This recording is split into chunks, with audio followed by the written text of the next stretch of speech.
finish it. Have you ever been told that? Finish it. I have. My second job that I had, I was working as a construction helper.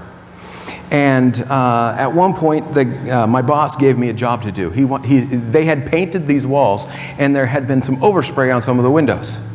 And so the windows were kind of speckled with paint. Well, he told me, go and scrape all the paint off the windows, clean the windows. And I said, okay. So I went through and I got all the big spots off the windows. And I went back to him. I was done. At least I thought I was. And so I go back to him and he's like, you're done already? And I was like, yeah. And he goes, let's go look.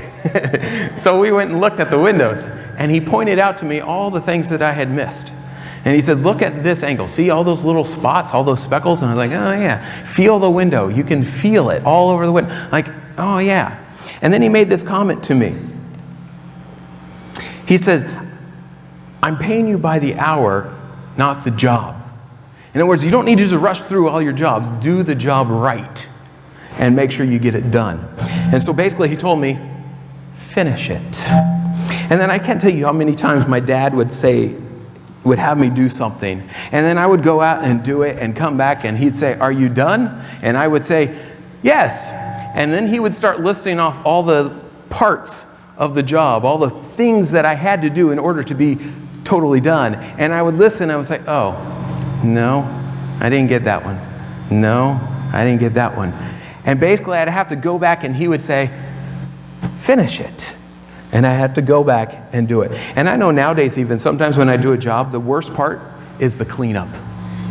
Because when you're finished, you're like, oh, I'm done. But then you look around and you see this mess of stuff all over. And you're like, I really don't want to clean everything up, but I've got to in order to be done, in order to finish. And so I think it's funny how often we think that we've done something when we've done something, only part of something, or maybe even most of the way, that we think we're done. That we think we finished the job. But I wonder if this same kind of thinking crosses over into our obedience to God. When we're talking about obeying God fully, do we think, well, if I do most of what He says, or if I do what I'm comfortable doing, or if I do, maybe I do it, but I do it with the wrong motives, and I still think, well, that's good enough.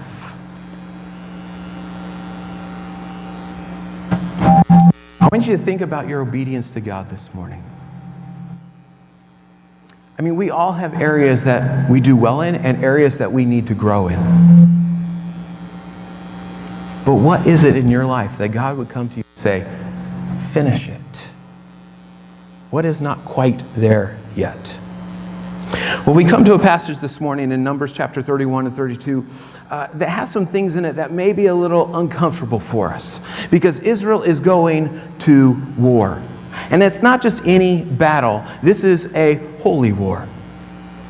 God is sending them to strike down the people of Midian.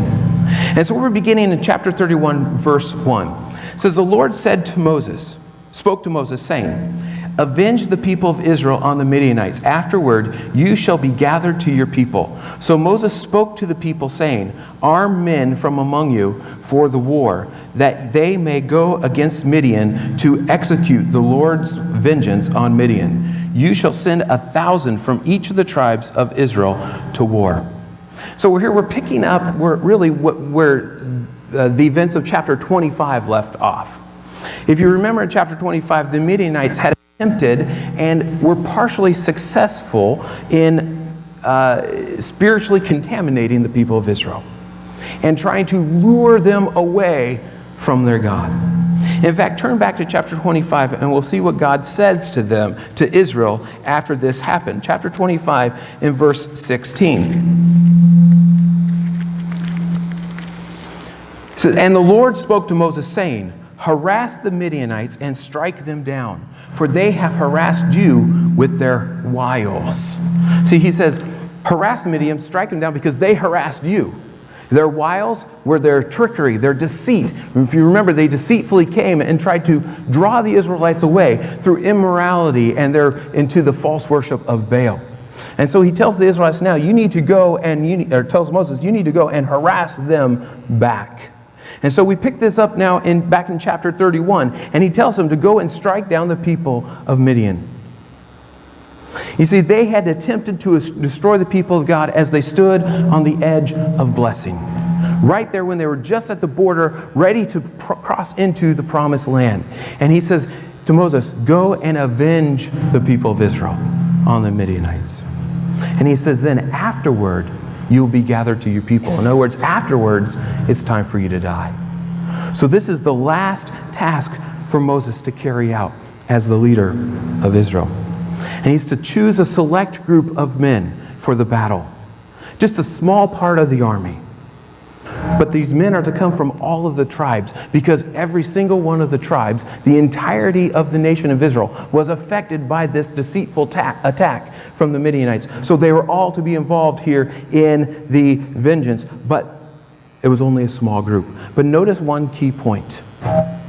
Whose vengeance was this? Whose vengeance were they taking on the Midianites? In verse 3, it tells us that it was the Lord's. This is God's vengeance. This is God's battle, God's war. It's not people taking revenge on their neighbors. It's not just a disagreement that escalated and got out of hand and now it's turned into battle. This isn't greedy empiricism, but this is God's judgment on the Midianites for their sin.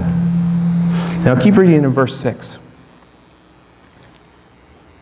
It says, and Moses sent them to the war, 1,000 from each tribe, together with Phinehas, the son of Eleazar, the priest, and with the vessels of the sanctuary and the trumpets for the alarm in his hand. They warred against Midian as the Lord commanded Moses and killed every male. Now, we're told here that they go into battle. And not only do they take soldiers from every tribe of Israel, but they also take the priests. And they take some things from the tabernacle, which tells us that God is going to war with them. Now, we don't know exactly what they took from the tabernacle other than the trumpets. He mentions the trumpets specifically. Now, these trumpets could be used to sound the battle, to call the people into the battle. But these trumpets normally were used in worship of God. And here the two are connected together. The trumpets that are used in worship are taken into battle with them. You see, this battle, in a way, is an act of worship to God because it's an act of obedience to God. He told them to do it, and they have to carry out God's will to judge the people of Midian. Now, it can be difficult for us and uncomfortable for us in our day, especially with the recent events of Muslim jihad, or what they would call holy war, which I would submit is not holy war, but what they would call holy war. We can have a hard time being comfortable with reading about holy war in the Bible. In fact, many people have made the mistake of taking and just throwing out the Old Testament and say, there's a bunch of vengeance, there's a bunch of war, we don't like it. Or they throw out what they call the God of the Old Testament for the same reasons, because they can't reconcile these things. Well, other people have come along, and many others, they simply just explain it like, well, it was a different time and a different culture. And you know what? That's somewhat true, but there's more to it than just that. For one, let's talk about holy war here for a minute. One, God never gave a blanket charge for his people to kill just any and all sinners. He never gave this blanket charge for his people to go out and to kill anyone and everyone who had a different faith than your own. He never told his people to go out and make converts by conquering them. In fact, really, if I think back about the Crusades, the Christian Crusades, there really is no biblical justification for the Crusades. And I would say that was not holy war. Rather, the general spirit of the Bible, both in the Old Testament and the New Testament, is to do good to people, to love people, and through doing so, draw them to God. Now, the second thing here is that holy war in the Bible was carried out at the direct command of God. It was led by God, and it was God's judgment on sin or on evil. And although Israel was given the task to do this at certain times, we today have not been charged with carrying out God's judgment. On the other hand, the greatest holy war is still yet to come. When Jesus returns at the head of an army to destroy, to conquer the enemies of God and establish His kingdom on earth. The issue here is this: God is holy.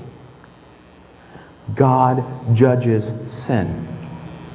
And sometimes He does it through war.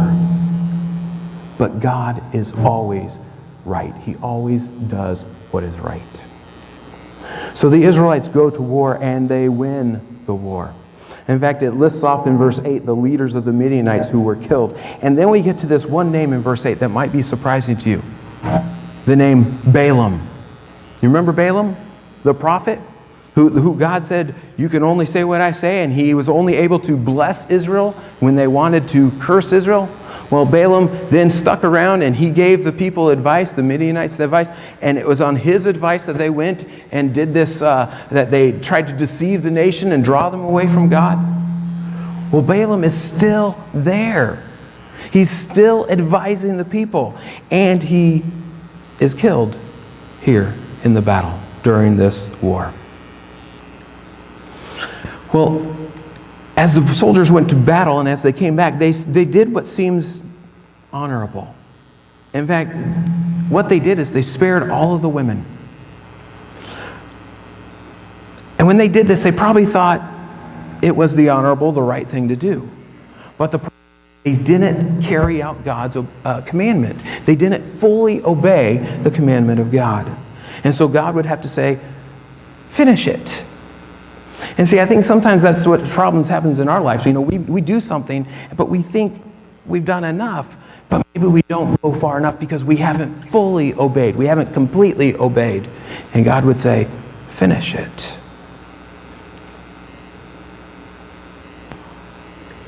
Look at Moses' response to the people, to the men when they come back in verse 14. It says that Moses was angry with the officers of the army, the commanders of the thousands and the commanders of hundreds who had come from service in the war. Moses said to them, have you let all the women live? Behold, these, the women, on Balaam's advice, caused the people of Israel to act treacherously against the Lord in the incident of Peor. And so the plague came upon the congregation of the Lord. See, he says, these are the people who actually carried out the plan. Balaam may have advised them, men may have said, let's do it, but it was the women who actually carried it out. They were the ones who actually came in and lured those men to themselves and to the worship of Baal. He says, they are guilty. They need to be put to death as well. And so all these women who caused Israel to act treacherously against God, to rebel against God, to reject God, they had to be put to death. And they all were, except the young women, the virgins, because they had not taken part in the scheme. And they had not taken part of any of the sexual immorality of the Baal worship. So they were allowed to live. Their lives were spared. Now again, this kind of makes us a little uncomfortable. But we need to understand these women were guilty. And God had handed down the sentence on them. And Israel was to carry out God's sentence. So the fighting of the war is over. But now look what we're told. Look at chapter 31, verse 19. They come back from the battle and Moses speaks to them. He says, outside the camp 7 days. whoever of you has killed any person, and whoever has touched any slain, purify yourself and your captives on the third day and on the seventh day. You shall purify every garment, every article of skin, all works of goat's hair, and every article of wood. Then Eleazar the priest said to the men in the army who had gone to battle, this is the statute of the law that the Lord has commanded Moses.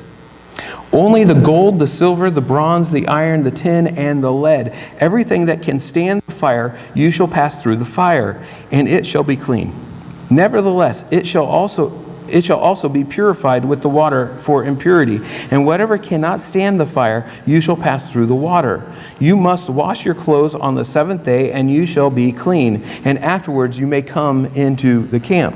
Now you might remember when we talked a few weeks ago about the rules of impurity and the rules of cleansing, how they had to be clean in order to come into the camp. But anyone who came in contact with a dead body was then ritually unclean. And now here the people of Israel come back to war, and even though they've been fighting God's war, because they have come in contact with dead bodies, they are unclean. And so the people and all the things that they have that have come in contact with dead bodies have to be cleansed, purified. And so if it's able to stand the fire, in other words, if the fire will not burn it up or destroy it, it's purified through fire. But if it is not able to, if the fire would destroy it, then it's purified by water. But they all had to be purified. They all had to be clean in order to enter God's camp. Now, if you remember, we talked about this. The reason why is because the people were coming to approach God. And God was pure. God is holy. And so in order for the people to come, they had to be pure. They had to be holy as well. And if you remember also, when we talked about this, we said this is a picture of our salvation, of our condition. You see, because we are all sinners. Every one of us has sinned, has disobeyed God, and because of that, we are separated from God for eternity, headed towards judgment in hell. But God sent His Son, Jesus Christ, to die on the cross, to take the punishment that we deserve, so that we could be cleansed, so that we could be forgiven, so that we could be made whole, so that we could become the people of God, the children of God, so that we could draw near to God and be made His children who will live with Him for eternity. Everyone who believes in Jesus is forgiven and is given this blessing of eternal life, this free gift of eternal life.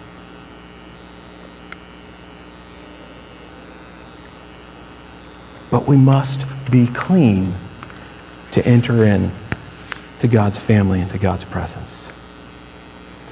Well, in the course of the battle, the people had collected a lot of stuff, plunder, if you will.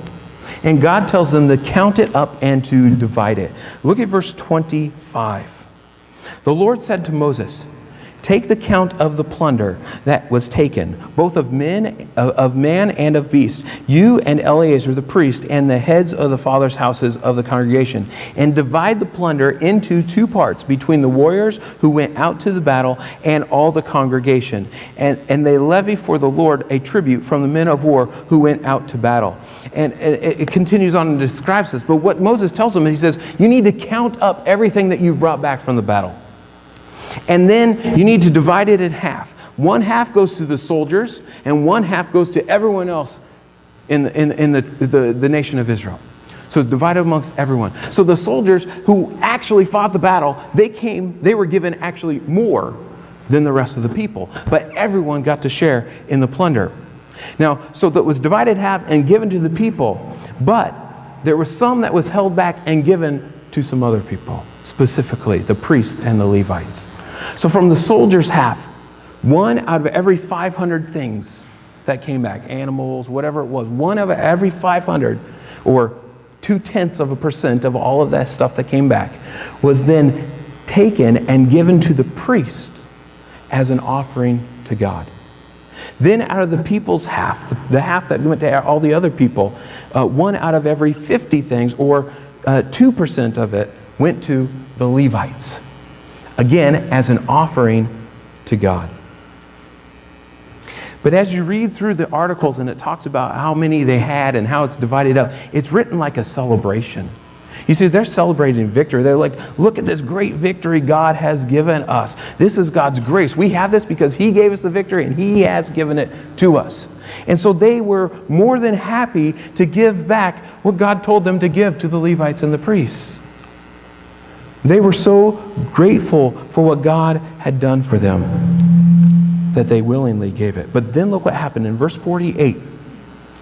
It says, then the officers who were over the thousands of the army, the commanders of the thousands and the commanders of hundreds, came near to Moses and said to Moses, your servants have counted the men of war who are under our command, and there is not a man missing from us. And we have brought the Lord's offering, what each man found, articles of gold, armlets and bracelets, signet rings, earrings, and beads, to make atonement for ourselves before the Lord.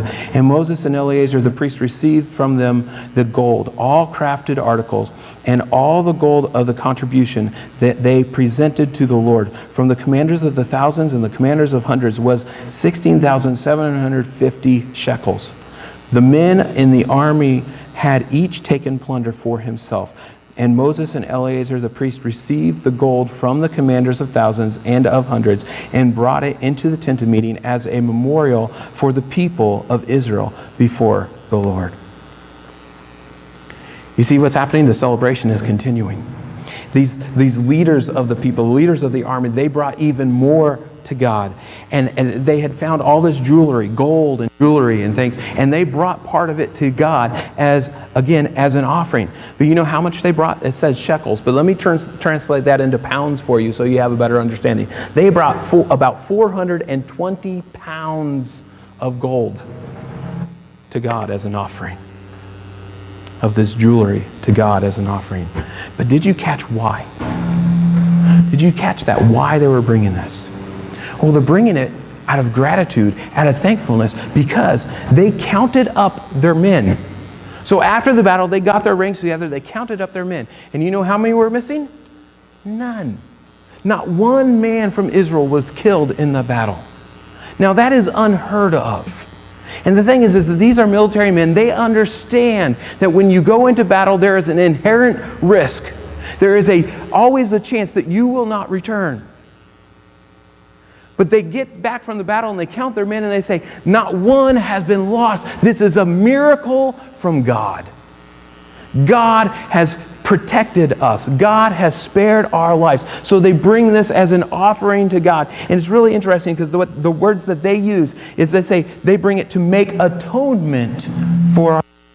In a sense, they're paying for their lives. They recognize that God has saved them, that God has given them life. He protected them.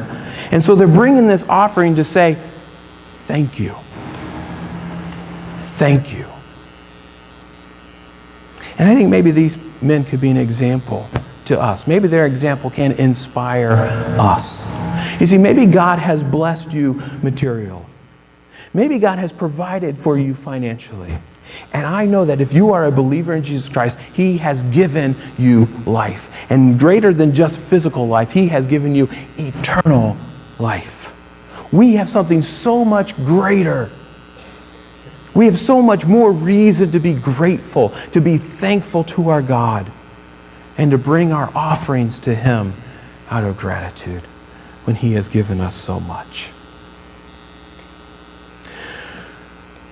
Well, there's one more unexpected development that comes as a result of the battle. There is now this unoccupied land. And some of the Israelites decide they want to live there. Look at chapter 32, beginning in verse 1. It says, now the people of Reuben and the people of Gad had a very great number of livestock. And they saw the land of Jazer and the land of Gilead, and behold, the place was a place for livestock.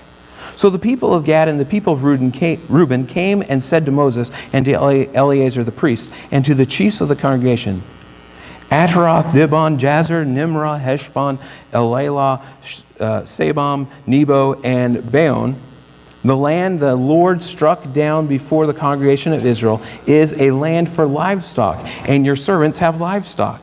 And they said, if we have found favor in your sight, let this land be given to your servants for a possession. Do not take us across the Jordan.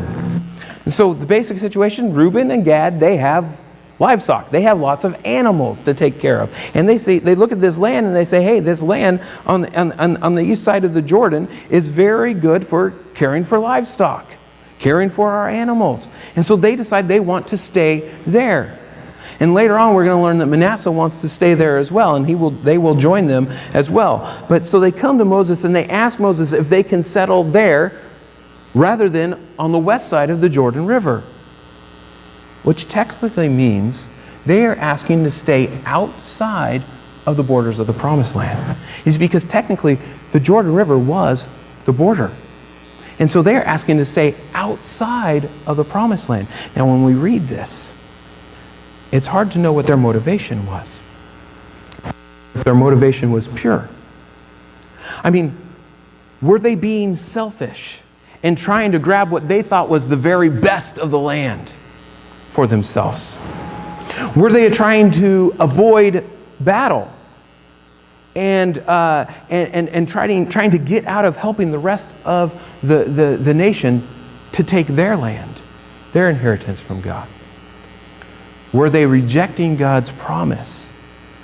Were they rejecting His promised blessing and choosing to live outside the land rather than following Him into the land? Were they wanting to separate themselves from the rest of Israel and be their own people? There's lots of questions we could ask about their comments. Or we could simply think maybe they were just looking at this land and thinking this land is best suited for our particular needs. God has given the nation this land, and so now they're just asking that this would be their allotted portion of land. Well, we don't really know what their motivations were, but look how Moses takes it in verse 6. But Moses said to the people of Gad and to the people of Reuben, "Shall your brothers go to war while you sit here? Why will you discourage the heart of the people of Israel from going over into the land that the Lord has given them? Your fathers did this when I sent them from Kadesh Barnea to see the land. For when they went up into the valley of Eshcol and saw the land, they discouraged the heart of the people of Israel from going into the land that the Lord had given them. And the Lord's anger was kindled on that day. And he swore, saying, surely none of the men who came up out of Egypt from 20 years old and upward shall see the land that I swore to give to Abraham, to Isaac, and to Jacob, because they have not wholly followed me. Not except the son of Jephthah, the Kenizzite, Joshua, the son of Nun, for they have wholly followed the Lord." They've completely followed the Lord. "And the Lord's anger was kindled against Israel, and he made them to wander in the wilderness 40 years, until all that generation that had done evil in the sight of the Lord was gone. And behold, you have risen in your father's place, a brood of sinful men, to increase still more the fierce anger of the Lord against Israel. For if you turn away from following him, he will again abandon them in the wilderness, and you will destroy all this people." See, Moses doesn't take what they say very well. He doesn't think it's right what they're asking. He equates them with the 10 spies who went into the land and came back and said, "We can't do it," and discouraged the people from going into the land that God had promised them, that God said, "I'm giving it to you." So he equates Reuben and Gad, these two tribes, with those 10 spies. And he says, now what you're doing is the same thing. You're discouraging the people from following God. You're discouraging the people from going where God is sending them. Because if you stay here and say, if this land is good enough, then why would we go into the other land? The other people are going to look at that and say, well, hey, that makes sense. This is good enough. Let's stay here. Or if you're going and you're trying to avoid the battle, he says the others will be discouraged from going into battle as well. They'll try to avoid it as well. So you're being just like them. And Moses here assumes that they are turning, the people of Gad and Reuben are turning away from following God. And he says, you've learned nothing from the last 40 years of wandering in the wilderness. And he says the entire nation will again be excluded from God's promised blessing.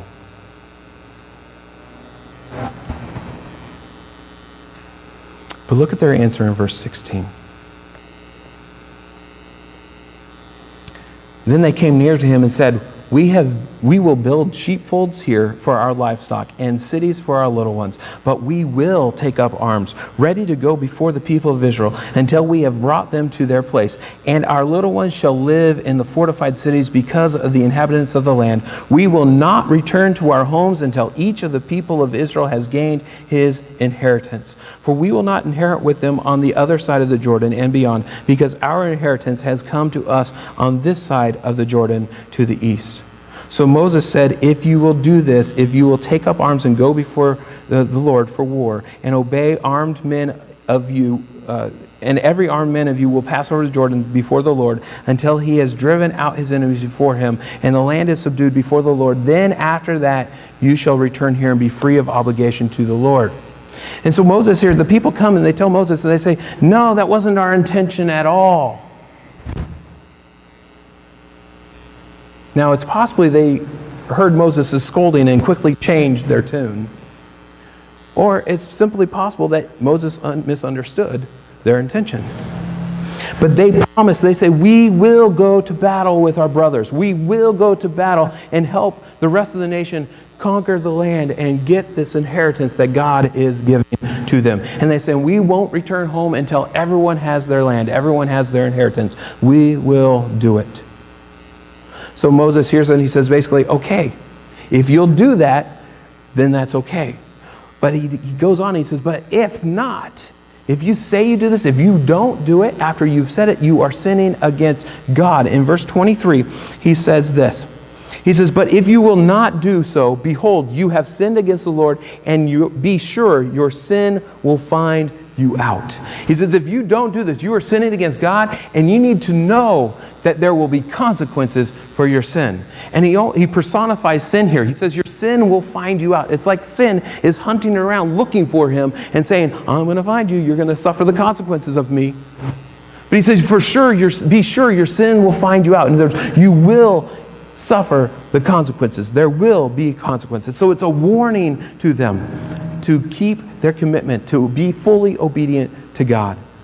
And they assure Moses and the leaders of Israel that they will do what they've said, that they will obey God. Now, the issue here that we see in these verses, the issue is whether or not these men would continue to obey God, and whether or not their motives were right. In other words, they needed to be careful. They needed to be careful to make sure that they were doing the right things for the right reasons. And they needed to be careful to obey completely. And I think these are important questions for us as God's people to ask. As children of God, as followers of Jesus, we should ask ourselves questions like this. 1, why do I do the things I do? Am I doing this out of obedience, or is there some selfish motivation for it? In fact, sometimes I'll ask myself, when I'm doing something, I may ask myself, am I doing this for me, or am I doing this for God? Am I doing this because it's just something I want, or because it's something that God wants? And sometimes it can even be a good thing, but done for the wrong reason. But see, our ultimate purpose, my heart's desire is to please God and to bring glory to His name. But the second question we can ask ourselves is this: am I obeying completely, or are there still areas in my life that I'm holding back from God? I was reading in 1 John this week, and I came across this verse. 1 John 2:3 says, and by this we know that we have come to know Him, if we keep His commandments. You know what John's saying? He's saying that if you are a believer in Jesus Christ, if you are a follower of Jesus, then what will you do? You will obey. And he says it pretty simply. He says, if you know Him, you will obey. You know what John's telling us? Obey. Completely.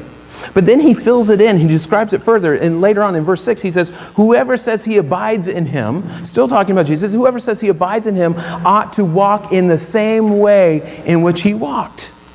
Again, he's saying if you are a follower of Jesus, then you should live like Jesus. The things you do should look like Jesus. You see, that's complete obedience. Being like Jesus, would be complete obedience.